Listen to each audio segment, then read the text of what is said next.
Assalamualaikum warahmatullahi wabarakatuh. Perkenalkan, nama saya Afia Oktaviani dari kelas MN20D, Program Studi Manajemen, Universitas Nusa Putra Sukabumi.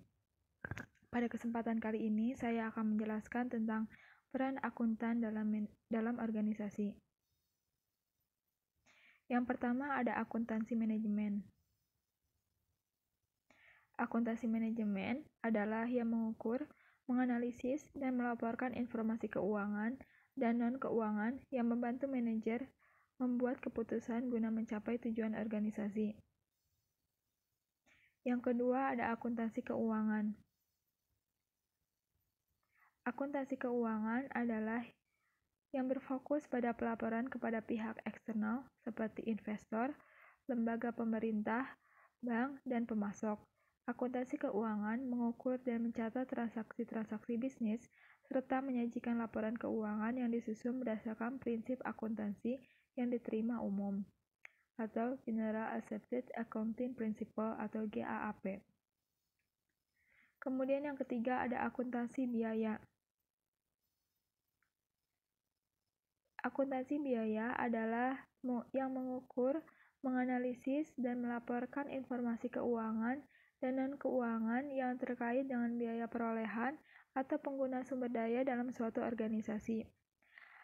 Akuntansi biaya ini merupakan penyedia informasi yang dibutuhkan oleh akuntansi keuangan dan juga manajemen. Kemudian di sini ada beberapa perbedaan utama antara akuntansi manajemen dan akuntansi keuangan. Dari segi tujuan, akuntansi manajemen bertujuan untuk mengambil keputusan, sedangkan pada akuntansi keuangan bertujuan untuk mengkomunikasikan posisi keuangan. Yang kedua, sebagai pemakai utama, dalam akuntansi manajemen, pemakai utamanya yaitu manajer internal, sedangkan pada akuntansi keuangan yaitu pemakai eksternal. Fokus dan penekanan dalam akuntansi manajemen berorientasi pada masa depan, sedangkan pada akuntansi keuangan berorientasi pada masa lalu. Aturan pengukuran dan pelaporan dalam akuntansi manajemen menggunakan biaya dan manfaat, sedangkan pada akuntansi keuangan menggunakan GAAP. Rentang waktu dan jenis pelaporan dalam akuntansi manajemen itu bervariasi, sedangkan dalam akuntansi keuangan itu dalam tahunan dan atau kuartal. Keputusan strategis dan akuntan manajemen.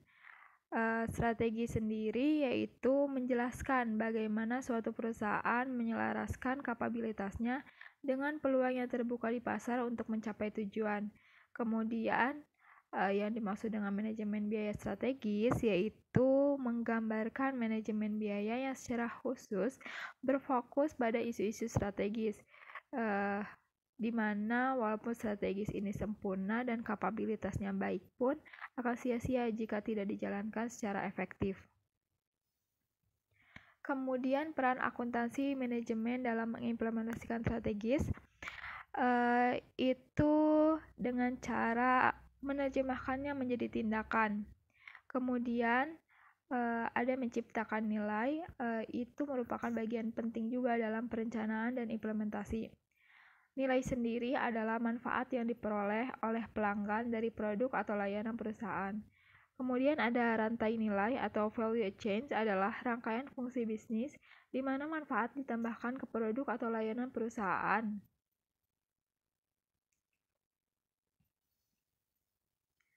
Kemudian ada 6 fungsi bisnis dalam sebuah perusahaan. Yang pertama, penelitian dan pengembangan. Di sini perusahaan berusaha menemukan atau melakukan percobaan atas gagasan-gagasan atau ide dari produk atau jasa yang akan diproses. Kemudian yang kedua ada desain produk, jasa atau proses, di mana perusahaan di mana ini merupakan rencana dan juga rekayasa yang terinci dari jasa atau proses. Kemudian yang ketiga ada produksi. Produksi yaitu perolehan, pengorganisasian, dan perakitan sumber daya untuk memproduksi barang atau jasa. Kemudian yaitu yang keempat ada pemasaran, yaitu mempromosikan dan menjual produk, barang atau jasa kepada para pelanggan. Yang kelima ada distribusi, yaitu mengirimkan produk atau jasa kepada para pelanggan. Kemudian ada layanan pelanggan, yaitu perusahaan menyediakan dukungan untuk para pelanggannya.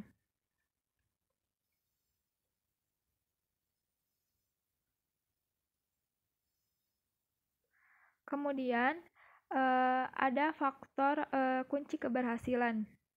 Yang pertama ada biaya dan efisiensi atau cost dan efisiensi, di mana perusahaan yang menghadapi tekanan atau sedang menghadapi tekanan ini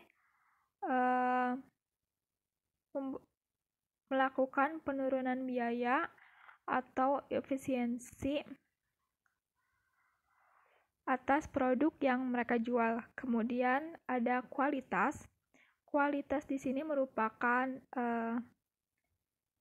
bagian penting karena pelanggan sangat mengharapkan kualitas atau mutu tinggi dari produk atau jasa yang dihasilkan oleh perusahaan. Ketiga ada waktu atau time, yaitu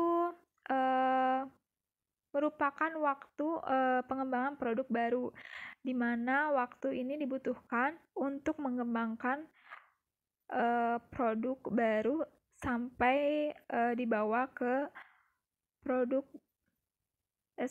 ke pasar. Kemudian yang keempat ada inovasi. Inovasi yang merupakan dasar untuk mencapai keberhasilan bagi perusahaan secara menerus. Kemudian ada sistem perencanaan dan pengendalian.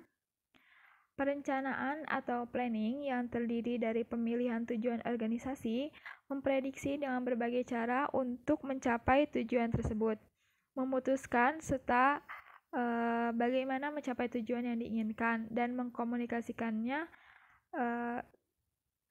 untuk mencapai keseluruhan bagian dalam organisasi. Kemudian yang kedua ada anggaran atau budget.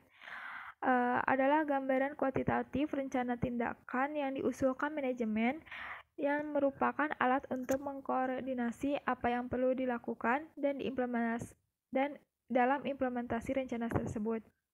Yang ketiga ada pengendalian atau kontrol, mencakup tindakan implementasi dengan keputusan perencanaan, memutuskan cara mengevaluasi kinerja, dan memberi umpan balik yang akan membantu pengambilan keputusan di masa depan.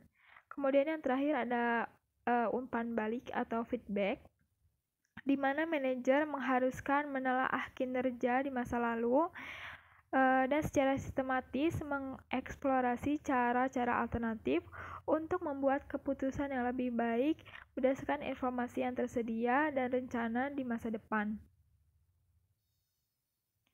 Kemudian ada peran akuntan manajemen. Yang pertama ada pemecah masalah, di mana ini merupakan terdiri dari beberapa alternatif yang tersedia, dan akuntan manajemen ini memilih mana cara terbaik atau alternatif terbaik bagi perusahaannya. Kedua ada scorekeeper atau pencatat nilai, di mana ini merupakan langkah atau bagaimana cara akuntan manajemen ini melakukannya dengan cara pengumpulan data atau pelaporan hasil untuk mengimplementasikan strategisnya. Yang ketiga ada pengarah perhatian, di mana ini merupakan peluang apa yang harus difokuskan oleh seorang manajer. Kemudian ada struktur organisasi dan akuntan manajemen. Di sini kita bisa lihat yang pertama itu yang paling atas ada CEO atau sebagai manajer paling atas yang membawahi CFO yaitu Chief Financial Officer atau yang biasa disebut dengan Direktur Keuangan. Di banyak negara, Direktur Keuangan ini bertanggung jawab untuk mengawasi seluruh kegiatan keuangan di perusahaan. Tanggung jawabnya bervariasi antar organisasi, meliputi bidang-bidang di bawahnya yaitu controller, kemudian ada tax atau perpajakan, kemudian ada treasurer yang meliputi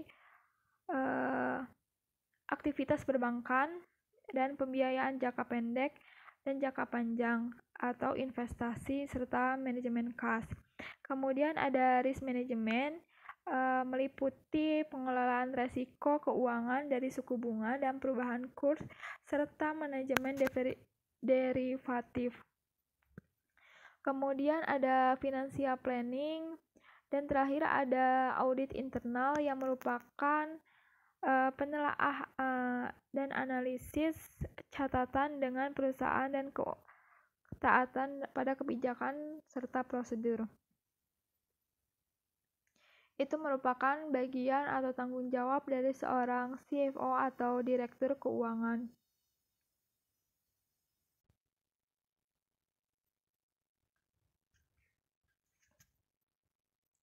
Selanjutnya di sini ada etika profesional. Dalam penjelasannya ada 4 standar etika untuk seorang akuntan manajemen yang sebagaimana dijabarkan oleh Institute of Management Accountant. Yang pertama adalah kompetensi, yang kedua ada kerahasiaan, yang ketiga ada integritas, dan yang keempat adalah objektivitas.